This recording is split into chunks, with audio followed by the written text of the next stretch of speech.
आप मेरे बात का जवाब दे सकती हैं? दूंगी। तो ये बतलाइए, किसी भी इंसान का नैन और कलेजा निकाल लिया जाएगा तो जिंदा रहेगा? नहीं, वो मर जाएगा। तब फूल सिंह कैसे जिंदा है? फूल सिंह? हाँ। अरे मंत्री जी, आप क्या नाम से नाम भुक रहे हैं? अरे फूल सिंह तो कभी का मर चुका है। महारानी, ये झूठ है, आपके साथ धोखा हुआ है। क्या हमारे साथ धोखा हुआ है? हाँ। नहीं मंत्री जी, जंगल में फूल सिंह से मुझसे मुलाकात हुई है, और यही नहीं उसके साथ में उसकी मंगेतर भी है। इस महल में उसका नैन कलेजा आया था। यही तो आपके साथ धोखा हुआ महारानी। धोखा? नैन कलेजा गुलाब सिंह का नहीं था, फूल सिंह का नहीं। द्वारपाल में क्या सुन रही हूँ कि फूल सिंह अभी जिंदा है?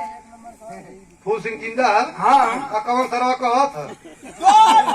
मैं बता रहा हूँ। चुना हाँ, फूल सिंह बोला ना। महारानी जी, हम बतावत हैं। आप कहो। ये आप संगे धोखा करते हैं हमारे साथ? हाँ महारानी जी। मंत्री जी, क्या सुन रही हूँ मैं? ये आपसे प्यार कैले हुआ और जंगल में बोला कि अरे जानदार तुम जाओ।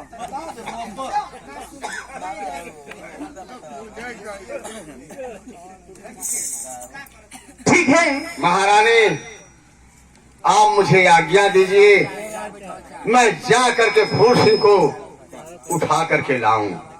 ठीक है, जाइए। अगर फूल सिंह नहीं मिला तो उसकी मंगेतर को लाऊंगा। ठीक है, जाइए, उठा कर लाइए। ठीक है महाराज।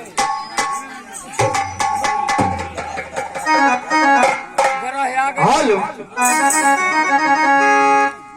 कैसे पारे लक्ष्मण देवरवा